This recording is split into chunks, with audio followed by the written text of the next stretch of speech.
کتب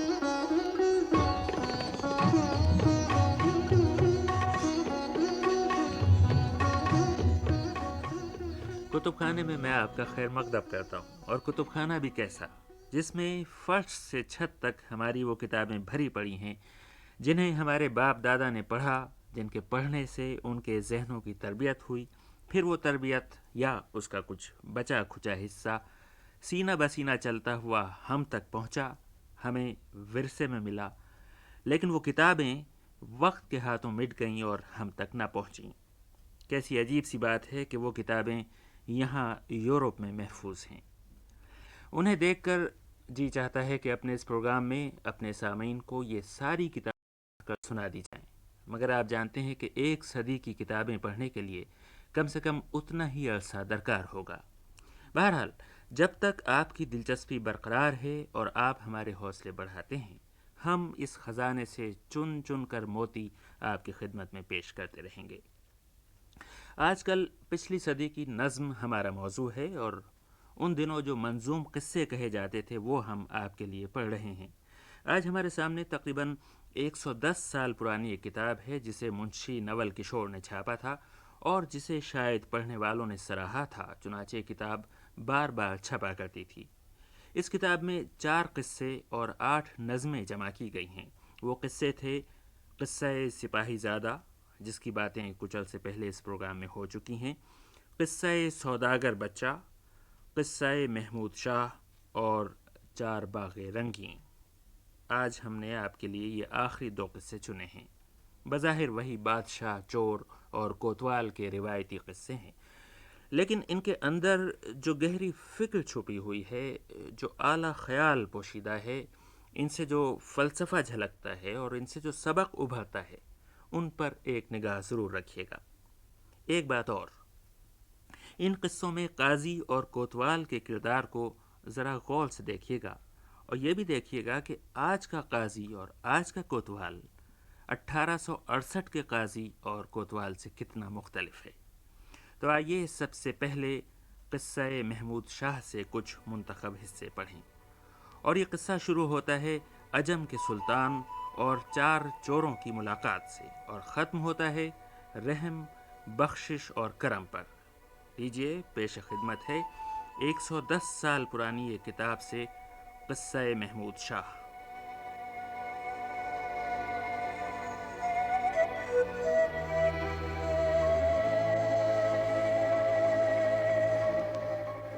تھا ملک عجم میں ایک سلطان، موصوف بعدل و داد و احسان، کسریٰ سے فزوں تھی اس میں نصفت، حاتم سے تھی زائد اس میں ہمت، رستم سے دلاوری میں افزوں، حکمت میں تھا غیرت فلاطوں، القصہ وہ شاہ بحر الفت، رکھتا تھا بحال خلق شفقت، تھا گشت کنا وہ شب کو جوں ماہ، تا خلق کے حال سے ہو آگاہ، ایک شب جو وہ شاہ گھر سے نکلا، رہ میں ہوئے 4 شخص پیدا، کہنے لگے شاہ سے کھڑا رہ، تو کون ہے، نام کیا تیرا، کہہ، جاتا ہے کہاں سے تو کہاں یار، شب گردی سے تجھ کو کیا سروکار۔ بولا شہ سن کے بے تعامل، کرتے ہو ابس یہ شور اور غل، جو تم ہو سو میں، جو میں سو تم، کرتے ہو حواس اپنے کیوں گم۔ تقریر یہ شاہ کی وہ سن کر کہنے لگے تجھ میں کیا ہے جوہر۔ شہ نے کہا پہلے تم بتا دو، پھر میرے کمال کا پتہ لو۔ چاروں میں سے ایک تن یہ بولا، حیوان کی ہوں گفتگو سمجھتا۔ کہنے لگا دوسرا یہ سن کر بتلا دوں دفی نہ ہو جہاں پر۔ کہ تیسرے شخص نے یہ تقریر، کرتا نہیں میں نقب میں تاخیر، ہو سنگ و حدید کا اگر کاخ، کر دوں ایک پشت پا میں سوراخ۔ چوتھے نے کہا یہ سن کے فی الفور، اب میرے کمال پر کرو غور، یعنی جسے ایک بار دیکھوں سائے سے شناخت اس کی کر لوں۔ جب کہہ چکے وہ کمال اپنا، شہ سے کہا کہہ تو حال اپنا۔ شہ نے کیا اپنا حال ظاہر، ہوں گو میں بہت فنوں سے ماہر، آجوبہ ولے یہ ایک ہے فن، مجرم کوئی ہووے مرد یا زن، جرم ایسا کہ ہوئے لائق دار، دے قتل کا حکم شہ بتکرار، میں سر کو جو دفتن ہلا دوں، ہو قتل سے وہ اسیر ماموں۔ چاروں نے یہ سن کے فن فائق، بولے کہ ہیں آپ سب سے لائق۔ القصہ وہ سب کے سب خراماں چوری کو چلے وہاں سے شاداں، پہنچے جو وسط شہر میں جا، ایک سگ اف سے پیش آیا، حیواں کے سخن کا تھا جو دانا، سب نے کہا اس کو، ہاں بتانا کتا کیا کر رہا ہے گفتار، کہہ فکر صحیح سے تو اے یار۔ بولا یہ کہہ رہا ہے حیواں، ہے ان پانچوں میں ایک سلطان۔ پھر سب نے با اتفاق پوچھا، ہے کون سا ان میں شاہ بتلا۔ کہنے لگا ایک شخص، یاراں موقع ہے نہیں تمیز کا یاں، جس کام کی کر چکے ہو نیت، انجام میں اس کے باندھو ہمت، آگے کرو اب اسے روانہ، بتلائے جو موقع خزانہ۔ القصہ ہوا وہ آگے ہوشیار تھا، جو کہ خزانے سے خبردار رکھتا تھا، جہاں خزانہ شاہ پہنچا وہ اسی جگہ پہ ناگاہ، کہنے لگا نقب زن سے، اے یار ہو نقب تو پشت پاسے اے یار، چالاکی سے نقب زن نے بڑھ کر جس جا تھا خزانہ، ماری ٹھوکر ایک ہی ٹھوکر سے نقب تھی پار، حیراں ہوئے اس کو دیکھ کر یار، اور شے کو تھا تیش اس حال، یعنی کہ اسی کا تھا وہ سب مال۔ پھر سوچ کے دل کو کی تسلی، اس وقت میں ہے روا خاموشی، بارے کچھ کر کے ٹھیک ساتھ اندر گئے چاروں تن بصورت، پنجم سے کہا کہ تو بھی اب آ، شے عقل کو ہو کے کار فرما۔ کہنے لگا ان سے یوں بتکرار، در آنا مجھے نہیں سزاوار، رہنے دو مجھے مکاں کے باہر، کھولوں تحال یہاں کا تم پر۔ یہ کہہ کے وہاں سے شہ نے لی راہ، اور جا کے کیا اسس کو آگاہ، ہوتا ہے تباہ شاہ کا مال، کیا ہوگا تمہارا صبح کو حال۔ یہ سن کے اسس ہوا روانہ، لی شاہ نے وہاں سے راہ خانہ، پہنچا جو کوتوال اس جا، دیکھا تو ہے شہ کا مال لٹتا، کر کے پھر حملہ اس نے یکبار، ان چاروں کو کر لیا گرفتار، پاؤ پھٹتے ہی کر لباس در بر، پہنچا وہ بادشاہ کے در پر، جس دم شہ نشی میں بیٹھا، فوراً وہاں کوتوال پہنچا، بعد از تقدیم رسم تسلیم، اور لا کے بجا طریق تعظیم، چوروں کی بیاں کی حکایت، ظاہر پھر اپنی کی شجاعت، پا کر پھر حکم بادشاہ کا، حاضر کیے چاروں چور اس جا۔ فرمایا یہ شہ نے کر کے غصہ، کیا تم نے کیا تھا بد یہ پیشہ، اچھے یہ نہ تھے تمہارے کردار، اب دار ہی تم کو ہے سزاوار۔ پھر حکم ہوا اسس کو قطعی، کر چاروں کو قتل جا کے جلدی۔ پا کر یہ کوتوال ایما، لے چاروں کو اپنے ساتھ نکلا، ان سب میں جو مردم آشنا تھا، کہنے لگا یوں برفرد ایما، یہ شاہ جو تخت پر ہے بیٹھا، دیکھا ہے ضرور اسے کسی جا، دانست پر اپنی پھر یقین کر، بولا یہ شب کو تھا مقرر، کی چاروں نے پھر اسس کی منت، ہے دل میں ہمارے ایک حسرت، ہے مرنے کو اپنے یعنی تیار، دیکھیں سلطان کو اور ایک بار۔ سن کر یہ اسس نے قول پر پاس، حاضر کیا ان کو شاہ کے پاس، سلطان نے پھر ان کو وہاں جو دیکھا، فرمایا کہ اب یہ کہتے ہیں کیا۔ بولے سب دست بستہ مل کر، سلطان ہمارے دیکھے جوہر، ہم چاروں تو قتل ہوتے ہیں اب، آپ اپنا ہنر دکھائیں گے کب۔ شہ نے یہ التماس سن کر فرمایا اسس سے مسکرا کر، گو قتل کے ہیں یہ سب سزاوار، بخشا پر میں نے ان کو ناچار، امید ہے روز حشر داور، جب دیکھے گا آسیوں کو مستر، بندوں کی کرے معاف تقصیر، اور عفو گناہ میں ہو نہ تاخیر، رحمت میں ہر ایک کو جگہ دے، زحمت سے عذاب کی بچا لے، ہو گرچہ خطا و ظلم ہم سے، گزرے ہے کریم کب کرم سے۔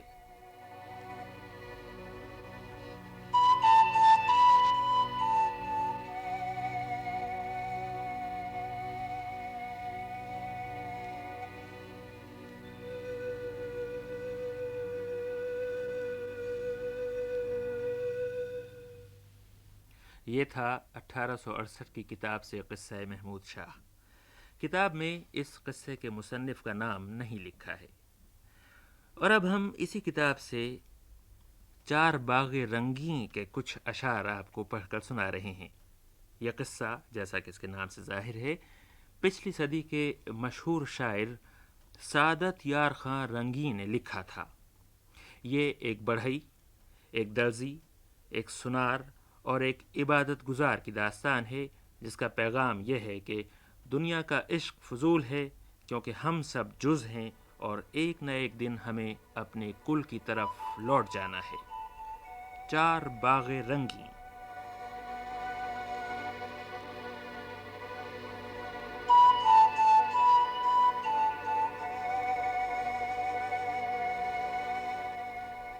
بعد حمد خدا و نعت رسول، ایک کہانی سنو یہ تم مقبول، کہ کسی وقت میں کہیں ہمدم ہم سفر چار شخص تھے باہم، ایک درزی تھا، ایک تھا نجار، ایک زاہد تھا اور ایک سنار، سب سفر میں اذیتیں پا کر وارد ایک شہر میں ہوئے جا کر۔ تھا جو چوری کا وہاں بہت خطرہ، کوئی دم بھر نہ شب کو سوتا تھا۔ یار جانی تھے بس کہ وہ باہم، تو انہوں نے کہا یہ کھا کے قسم، شام سے لے کے آج تا سحر، جاگیے شب کو ایک ایک پہر، تاکہ جاتا رہے نہ کچھ اسباب، مستعد ہو گئے یہ کہہ کے شتاب۔ پہلے نجار کی ہوئی باری، اس نے کی جاگنے کی تیاری، جی میں اس کے وہیں یہ پھر آیا کہ نہیں یوں ہے جاگنا اچھا، نیند بن شغل مجھ کو آوے گی، مفت میں چیز بست جاوے گی، بیٹھ کر گڑھیے ایسی ایک تصویر، جس کو ہو دیکھ خوش دلے دلگیر، پھر ہوئی نیند اس کو جب تاری، سوچ کر اس نے کی یہ تیاری، چیر کر جلد ایک لکڑی بڑی، کاٹھ کی ایسی ایک پتلی گڑھی، دیکھ جس کو پری ہو دیوانی، بنی ایسی ہی شکل لاسانی۔ تھا وہ درزی جو ایک ان میں یار، وہ ہوا دوسرے پہر بیدار، دیکھا جو اس روش کو وہاں فی الحال، جی میں اپنے کیا یہ اس نے خیال، اس کو نجار نے بنایا ہے، کسب اپنا مجھے دکھایا ہے، کچھ تو میں بھی ہنر دکھاؤں اب، اس کو پوشاک سی پہناؤں اب، الغرض لے کے وہ سوئی تاگا، بے دھڑک آدھی رات تک جاگا، سی کے پوشاک ساری نادر کار، جب وہ جوڑے کو کر چکا تیار، عطر میں پھر بسا دیا اس کو، بے تکلف پہنا دیا اس کو۔ پھر سنار آدھی رات کو اٹھا، اس پری روح کو اس نے وہاں دیکھا، اپنے جی سے کہا کہ دونوں یار صنعتیں اپنی کر گئے اظہار، کسب میں بھی تو کچھ جتاؤں انہیں، اپنی کاریگری دکھاؤں انہیں، کہہ کے یہ اور نکال کے اوزار، جلد گہنا وہیں کیا تیار، سب وہ گہنا پھر اس کو پہنا کر، اپنے بستر پہ سو رہا جا کر، زیور اس بس کے تھا بہت بھاری، پتلی سونے کی ہو گئی ساری۔ نیند جب خوب لے چکا زاہد، آخر شب کو تب اٹھا زاہد، دیر تک اس کو دیکھتا وہ رہا، بعد ازاں اپنے دل سے اس نے کہا، چاہتا ہے یہی خیال اپنا، میں بھی ظاہر کروں کمال اپنا، یوں دعا مانگنے لگا رو رو، اے کریم اب تو جان دے اس کو، قدرت حق سے ایک دم کے بیچ، آ گئی جان اس صنم کے بیچ۔ بارے اتنے میں دن ہوا روشن، شکل کو اس کی دیکھ چاروں تن، دو گھڑی تک کھڑے رہے خاموش، بعد ازاں ان کو آ گیا جب ہوش، بہتر اس کو پری سے جو پایا، اس کا کرنے لگا ہر ایک دعویٰ۔ پہلے نجار نے کہا، یارو جی میں کچھ غور کر کے سمجھو تو، سر بہت میں نے جب کھپایا ہے، اس کو تصویر تب بنایا ہے، مطلق اس کا نہیں تھا نام و نشاں، اس نہا کو کیا ہے میں نے عیاں، تم کو جھگڑے سے ہوگا کیا حاصل، سب کا دعویٰ ہے مجھ سوا باطل۔ سن کے درزی یہ بات ہو کر گرم، یوں لگا کہنے کر خدا سے شرم، میں نے پوشاک جب پہنائی خوب، کاٹھ کا اس کے تب کیا اسلوب، ورنہ ایک کاٹھ کی تھی یہ مورت، اس نے پائی تھی یہ کہاں صورت۔ قطع درزی جو کر چکا یہ کلام، تو کہا پھر سنار نے، اے رام خرچ اس پر ہوا ہے میرا مال، اور یہ آپس میں کرتے ہیں جنجال۔ سن کے یہ بات زاہد میکش بولا، تم سب ہو پائے بند ہوس، یہ ہے ازرو شرع میرا حق، نہ رکھو اس سے تم غرض مطلق، صبح کو میں جو مانگتا نہ دعا، کس طرح اس میں جان آتی بھلا۔ جب یہ قصہ بہت بڑھا تو وہاں ہوئے آ کر کے جمع پیر و جواں، جو اسے دیکھتا تھا بیدم تھا، سچ مچ اس پر پری کا عالم تھا۔ جب ہوئی کوتوال کو یہ خبر، سب میں وہ بھی کھڑا ہوا آ کر، اس پری روح کو اس نے جب دیکھا،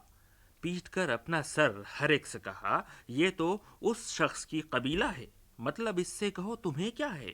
یہ تو جاتی تھی اپنے باپ کے گھر، تم اسے کس طرح سے لائے ادھر، مال جتنا لیا ہے وہ دیجے،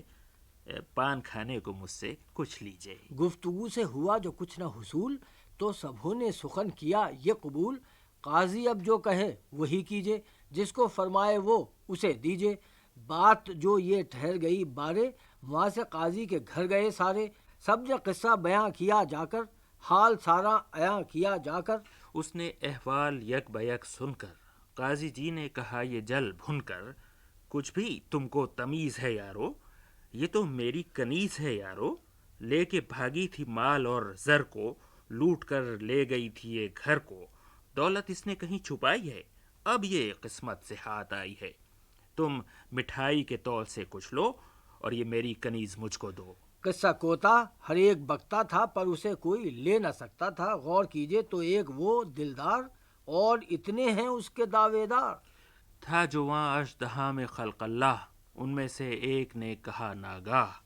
اب میرا گوشت تم کلام کرو، کیوں جھگڑتے ہو، ایک کام کرو، یہاں سے 100 کوس پر ہے ایک درخت، وہاں تلک تم سفر کا باندھو رخت، اس سے یہ ماجرا کرو اظہار، ہم دیگر کیا ضرور ہے تکرار، بات جو حق ہے وہ کہے گا صاف، سن کے کر دے گا واجبی انصاف۔ جب ہوئی اس سخن سے آگاہی، تب ادھر کو وہ سب ہوئے راہی، بارے کھو کھا کے اپنے ہوش حواس، پہنچے گر پڑ کے اس درخت کے پاس، جو کچھ آپس میں قصہ گزرا تھا سو بتفصیل سب بیان کیا۔ آئی آواز ایک ہیبت ناک، سینہ جھٹ ہو گیا درخت کا چاک، پتلی کے زیست آ گئی اس میں، دوڑ کر وہ سما گئی اس میں، جو ہی وہاں واردات گزری یوں، ہو گیا پھر درخت جیوں کا تیوں، چھا گیا ان سبھوں پر عالم یاس، یوں لگے کہنے سب وہ ہو کے اداس، اب تو آپس کی ہٹ لگی کل کل، لو یہ جھگڑا ہی ہو گیا فیصل، اصل سے فرع، فرع سے ہے اصل، کیوں نہ دونوں کا ہم دیگر ہو وصل، جز کی نسبت ہے اپنے کل کے ساتھ، نشہ ہوتا ہے جیسے مل کے ساتھ۔ سب نے دفتر جو درد کا کھولا، زاہد ان میں سے اس طرح بولا، واردات ایسی ہی عجیب و غریب، حق تعالی کرے ہماری نصیب، یعنی ہم تم یہ جس کے ہیں اجزا، قطرہ ساں سب ہیں اور وہ ہے دریا، ہوں اسی طرح اس سے سب ملحق، نظر آوے نہ اس سوا مطلق، یارو عشق مجاز ترک کرو، رہ حقیقت کے عشق کی سب لو۔ سن کے یہ پندے زاہد آگاہ، سب نے لی اپنے اپنے گھر کی راہ، الغرض اپنا مدعا ہے یہی، یہ کہانی جو نظم میں نے کی۔